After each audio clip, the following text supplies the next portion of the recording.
পশ্চিমবঙ্গে বিজেপি সরকারের নতুন গরু জবাই ও কেনাবেচা সংক্রান্ত বিধিনিষেধকে ঘিরে রাজ্যের গ্রামীণ অর্থনীতি, বিশেষ করে হিন্দু কৃষক ও ক্ষুদ্র খামারিদের মধ্যে উদ্বেগ তৈরি হয়েছে। সরকার বলছে এটি মূলত অবৈধ গরু পাচার ও বেআইনি কসাইখানা বন্ধ করার উদ্যোগ, কিন্তু বিরোধীদের দাবি এই সিদ্ধান্তের সবচেয়ে বড় ধাক্কা খাবে সেই সব কৃষক পরিবার যাদের জীবিকা বহু বছর ধরে গরু পালন ও হাটে বিক্রির সঙ্গে জড়িত। দর্শক, 9 মে শপথ নেওয়ার 4 দিন পরে 13 মে বিজেপি একটি নির্দেশিকা জারি করে জানিয়েছে সরকারি কয়েকটি দপ্তর থেকে গবাদি পশুর বয়স ও শারীরিক সক্ষমতার সনদ ছাড়া তা কেনাবেচা করা যাবে না। পবিত্র ঈদুল আজহার আগে এই নির্দেশিকার কারণে পশ্চিমবঙ্গে বড় রকমের ধাক্কা খেয়েছে গরু কেনাবেচা। এতে ক্ষতিগ্রস্ত হচ্ছেন গরু পালকেরা, যাদের বড় অংশই হিন্দু কৃষক। চলুন কি সিদ্ধান্ত নিয়েছে পশ্চিমবঙ্গ সরকার সেটিতে চোখ বুলানো যাক। সম্প্রতি পশ্চিমবঙ্গের বিজেপি সরকার West Bengal Animal Slaughter Control Act 1950 কঠোরভাবে কার্যকর করার নির্দেশ দিয়েছে। নতুন নির্দেশ অনুযায়ী কোনো গরু বা মহিষ জবাই করতে হলে সরকারি ফিটনেস সার্টিফিকেট লাগবে।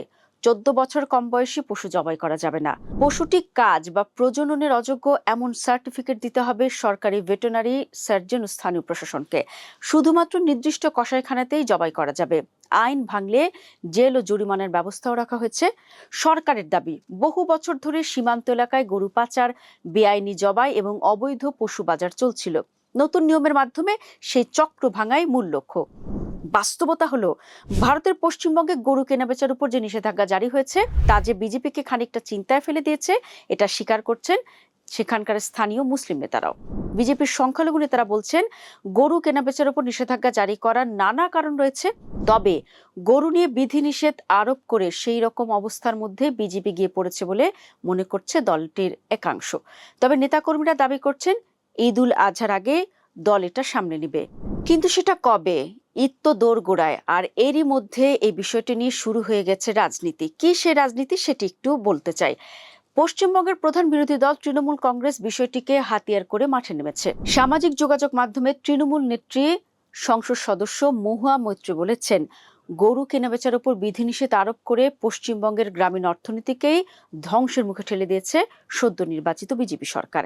কিভাবে, চলুন একটু ব্যাখ্যা করা যাক। পশ্চিমবঙ্গে মুসলিমরা গরু জবাই করেন এবং খান, কিন্তু গরুর ব্যবসাটা করেন হিন্দুরা এবং মূলত গোপালক ঘোষেরা। তারা গরুকে লালন পালন করেন, বড় করেন, তারপরে দুধ বিক্রি করেন, যা থেকে রকমারি সন্দেশ, দই, ঘি ইত্যাদি হয়। একটা পর্যায়ের পরে গরুর স্বাস্থ্যগত কারণে এবং নিজেদের অর্থের প্রয়োজনের ভিত্তিতে হিন্দুরা গরুটাকে বিক্রি করে দেন। স্বাভাবিকভাবেই গরু কেনেন মুসলিমরা, কিন্তু সাধারণভাবে তারা গরু পালন করেন না। আর এখানেই মূল ঘটনা। এই যে এত সব ঘটনা বললাম, এই ঘটনার জেরে কিন্তু হিন্দুরা যদি গরু পালন বন্ধ করে দেন, তবে পশ্চিমবঙ্গে দুধ, ছানা, মিষ্টির মতো দুগ্ধজাত পণ্যের বাজার বিরাট ধাক্কা খাবে। এতে শিল্প অনুন্নত পশ্চিমবঙ্গের গ্রামীণ অর্থনীতির উপর বিরাট একটা চাপ পড়বে। এ কথাই সামাজিক যোগাযোগ মাধ্যমে বলেছেন তৃণমূলের এমপি মহুয়া মৈত্রী। তিনি বলেছেন, বিজেপি ক্ষমতায় আসার পরে 1 সপ্তাহ যেতে না যেতেই তারা গ্রামীণ অর্থনীতির উপর সাংঘাতিক এক আঘাত করেছে। গ্রামগঞ্জে যেখানে যত পশুর হাট আছে সেখানে আতঙ্ক ছড়িয়ে পড়েছে এবং ব্যবসা প্রায় বন্ধের মুখে।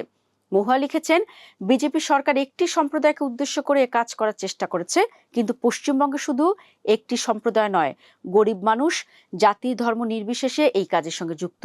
ঘোষ দাস যেমনই ব্যবসার সঙ্গে যুক্ত, তেমনি মুসলিম সম্প্রদায় যুক্ত। ফলে আপনারা একটি নির্দিষ্ট সম্প্রদায়কে আঘাত করতে চাইলেও চোট সব গরিব মানুষের গায়ে লাগবে। দর্শক, সামাজিক যোগাযোগ মাধ্যমে গরু বিতর্ক ক্রমেই জোরদার হয়ে উঠছে। হাজার হাজার হিন্দু গোপালককে দেখা যাচ্ছে ক্যামেরার সামনে এসে সাংবাদিকদের মাইকের সামনে দাঁড়িয়ে কাঁদতে কাঁদতে তাদের দুর্দশার কথা তুলে ধরতে। বিশেষ করে বাড়ির নারীরা বলছেন, বছরের এই সময় গরু বিক্রি করে তারা বেশ কয়েক লাখ টাকা রোজগার করেন, যা দিয়ে তারা সাধারণত তাদের কৃষি ঋণ ও মাইক্রো ক্রেডিট সংস্থা থেকে নেওয়া ধার মেটান। তাদের অনেকেই ক্যামেরার সামনে বলেছেন, বিধিনিষেধ শিথিল করা না হলে আত্মহত্যা করা ছাড়া তাদের সামনে আর কোনো পথ খোলা থাকবে না। এই বিষয়ে বিজেপি নেতারা আসলে কি বলছেন? তাদের বক্তব্য হলো, আসলে বিজেপি তো মুসলিমদের ভোট পেয়ে ক্ষমতায় আসেনি, এসেছে হিন্দুদের ভোট পেয়ে। ফলে তাদের কিছু একটা করতে হবে যাতে হিন্দুরা মনে করে যে তাদের সরকার এসেছে। এখন সেটা করতে গিয়ে সমস্যা হয়েছে, কিন্তু এভাবে কতদিন? দর্শক, এই সিদ্ধান্তের মধ্যে বিজেপির বৃহত্তর রাজনৈতিক কৌশল অনেকে দেখছেন।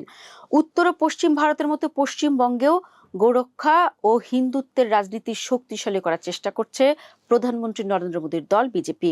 কঠোর গরু সংক্রান্ত আইন সেই রাজনৈতিক বার্তার অংশ বলেই বিরোধীদের দাবি। তবে রাজনৈতিক পর্যবেক্ষকদের মতে পশ্চিমবঙ্গের সামাজিক বাস্তবতা উত্তরপ্রদেশ বা গুজরাটের মতো নয়। এখানে গবাদি পশুর ব্যবসা বহু সম্প্রদায়ের জীবিকার সঙ্গে জড়িত। ফলে অতিরিক্ত কড়াকড়ি উল্টো গ্রামীণ ভোট ব্যাংকে অসন্তোষ তৈরি করতে পারে।